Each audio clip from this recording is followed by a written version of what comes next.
Hello, welcome. Thank you for joining us on this edition of News 2. I'm Sandra Gumansing. Happy Monday. In observance of Easter, all government offices were closed Thursday, March 24th, Friday, March 25th, and today, March 28th. Normal hours resume on Tuesday, March 29th. Now, it's a time in which many people on St. Croix look forward to because of an annual tradition that drives residents to the beaches in droves. St. Croix beaches are home to families during Easter. And those families have been camping for decades. Most campers have been pitching their tents in the same spot for years. Young and old look forward to their home away from home. A beautiful blue sky, a moderate wind and surf were the order for Easter Sunday.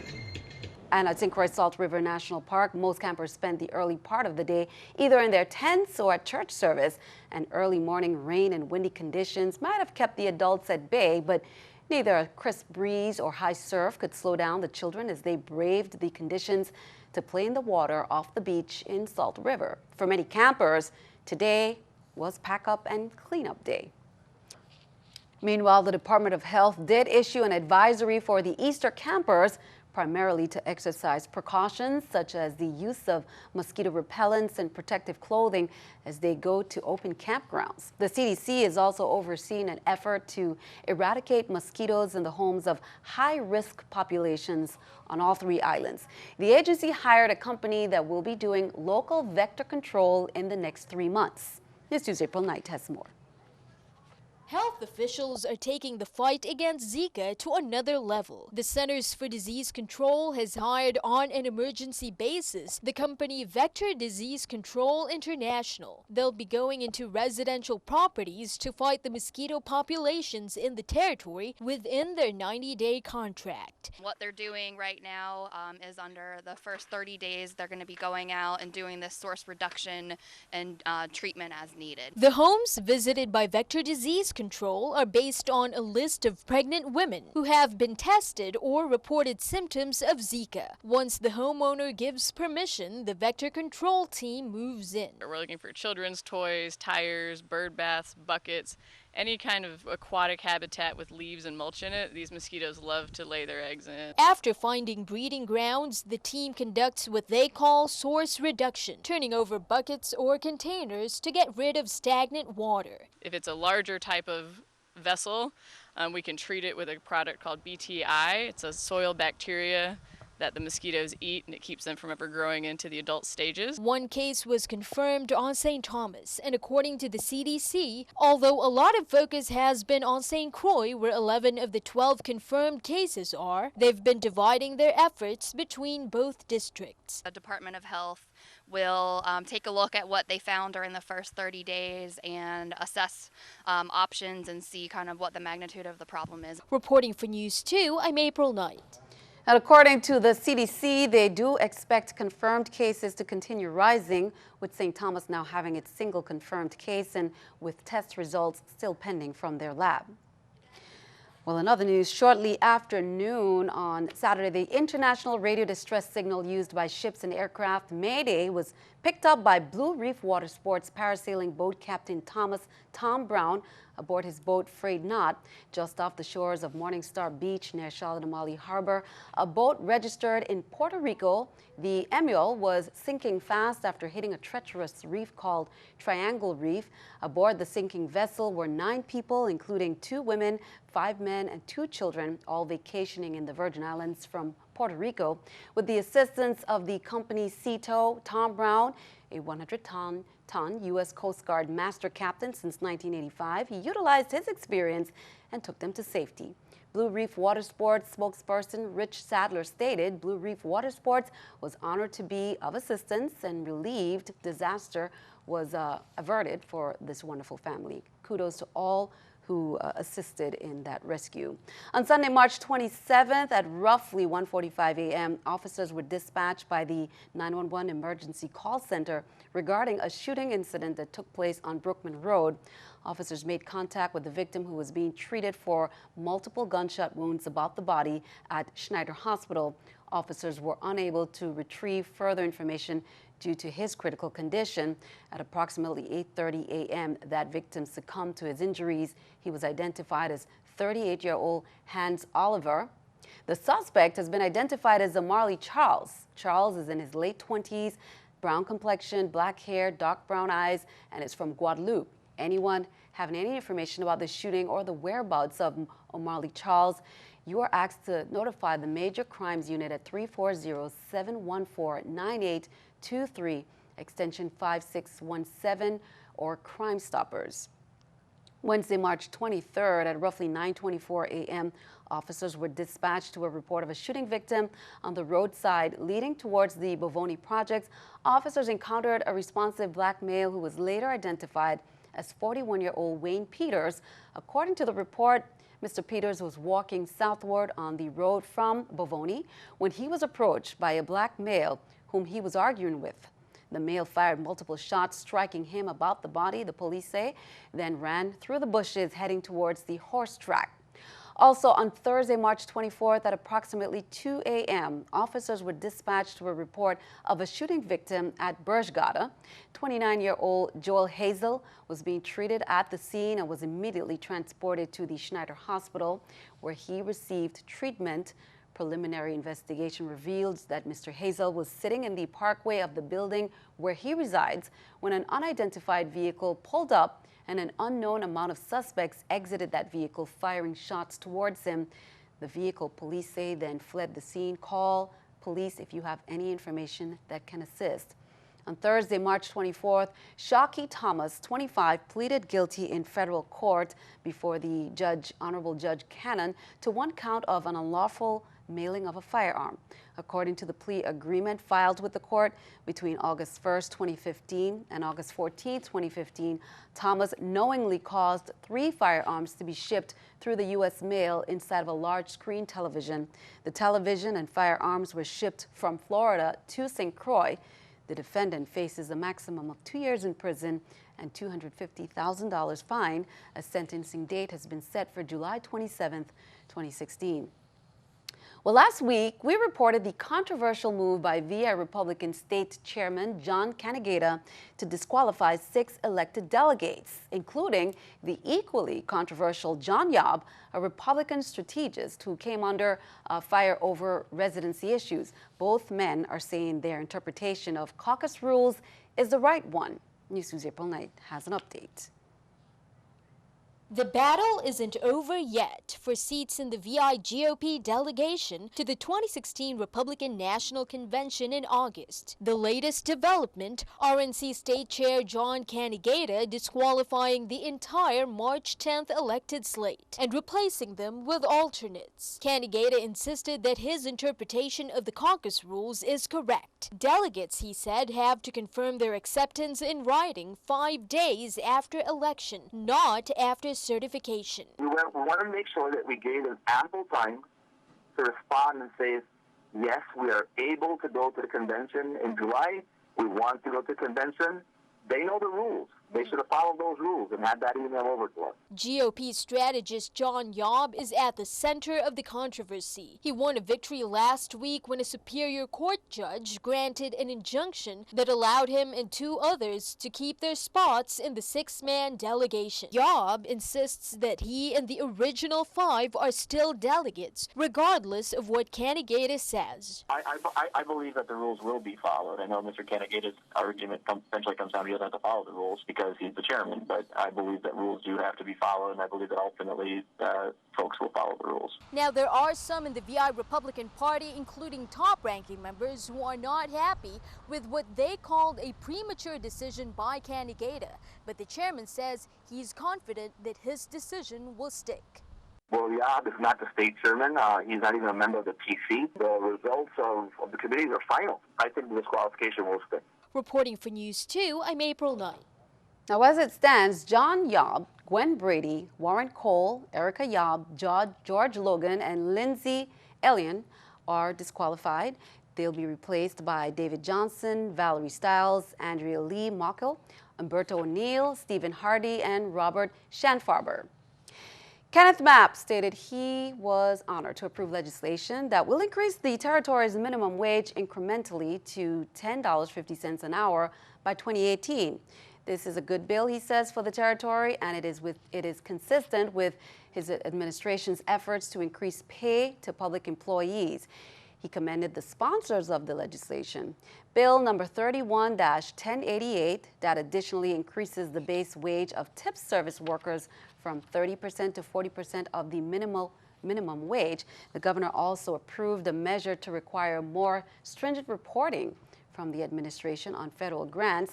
In the letter to Senate President Neville James, Governor Mapp described the measure to reduce hotel room requirements for a Christian-said casino as unfair to the community. Count on 2 to keep you updated. Cruise ship passengers are purchasing liquor and cigarettes in foreign ports in excess of what is allowed by law, leading to a significant loss of both local and federal revenue. That's according to Governor Kenneth Mapp. He said that on Wednesday. The administration has been investigating complaints from Virgin Islands retailers about the lack of information and enforcement in regard to purchases made outside the United States. The governor advised Senate President Neville James of the administration's findings to include his approval of Bill number 31-0023, which establishes a sin tax to be used for drug and alcohol treatment and other purposes. The governor said the complaints from local businesses were true and substantial, and that in some cases, passengers are not declaring purchases at all.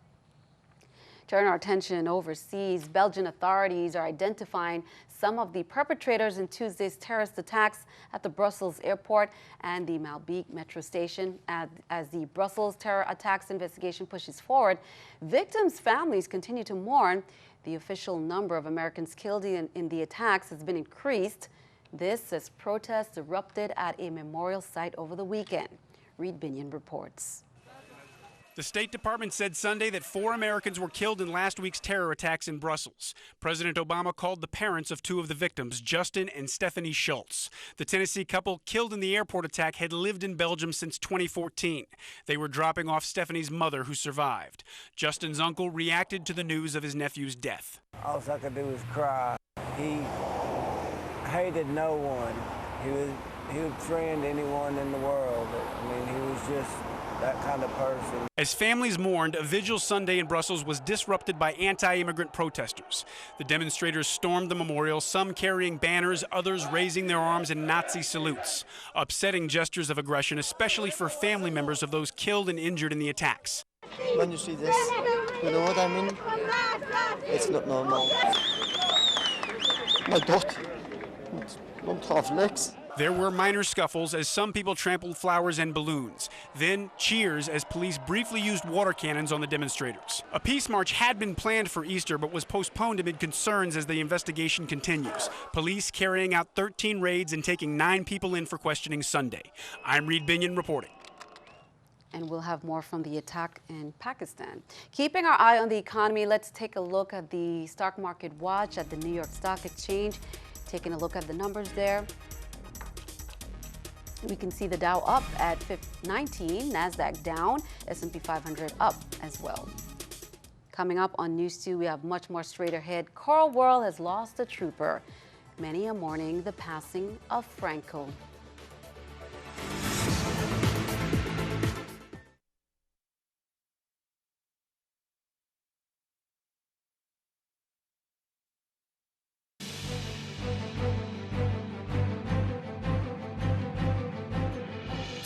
Welcome back. On Tuesday, March 29th from 7:30 a.m. to 3 p.m., electrical service will be interrupted to a small section of customers on St. Croix Feeder 10B. Service will be interrupted to approximately 190 customers in estates Upper Love, Jealousy, Cobble, and Calcajon, while crews work in estates Jealousy and Cobble to transfer the lines to relocated poles in order to facilitate a roadway and drainage improvement project along the Midland Road. Several members of the 31st Legislature set out Wednesday to meet with a handful of St. John residents to hear their concerns regarding real property tax issues. Senate Vice President Jeanette Millen-Young said the plan was to get more information that would be helpful in drafting legislation seeking to provide real property holders relief from exorbitant property taxes. Millen Young said that she organized that meeting before she brings her bill before the Senate Finance Committee. A revised version of Bill number 31-0234 has been adopted for consideration. More than 24 St. John property holders and residents attended the informal meeting held in the Cleone Creaky Conference Room at the St. John Legislative Annex. U.S. Secretary of the Interior Sally Jewell will make her first official visit to the U.S. Virgin Islands on March 30th to the 31st, joined by Assistant Secretary for Insular Areas Esther Kiana.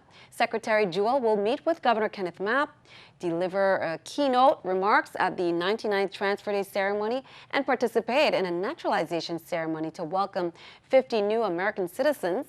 She will join the Executive Committee of the USVI Climate Change Council for discussions.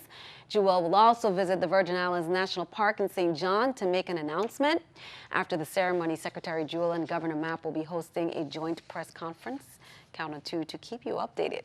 The 99th Virgin Islands Transfer Day, the 99th Virgin Islands Transfer Day is being commemorated this week, and every year on March 31st, the territory remembers the transfer of the Virgin Islands from Denmark to the United States. On St. Croix, there will be a ceremony at 9 a.m. Thursday at the Christiansted Bandstand National Historic Site.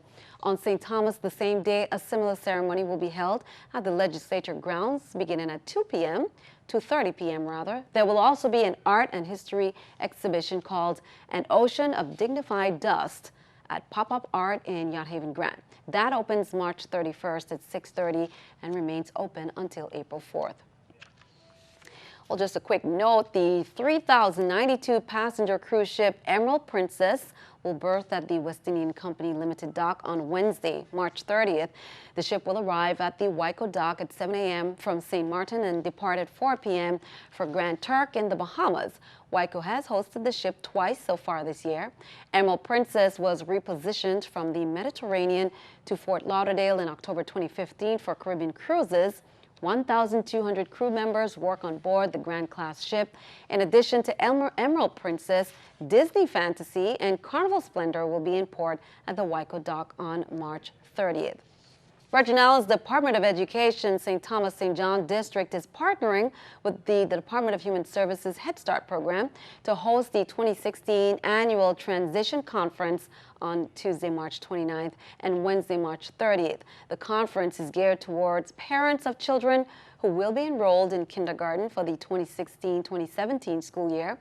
It's on Tuesday, March 29th, Head Start Sugar State Multipurpose Complex from 10 a.m. on Wednesday. March 30th, it will be at the Housing, Parks and Recreation on St. John, also from 10 a.m.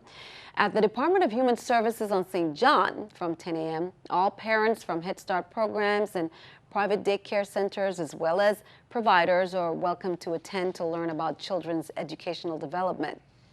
Also mark this on your calendar. On Tuesday, March 29th, the Bertha C. Bishelta Middle School will honor the school's namesake, Miss Bertha Christine Bishelti, on what would have been her 110th birthday with a grand parade beginning at 9 a.m. at the Puma gas station in Bavoni and heading west to the school's entrance. A ceremony will follow on the school grounds in the area of the flagpoles to recognize Miss Bishelti's many accomplishments.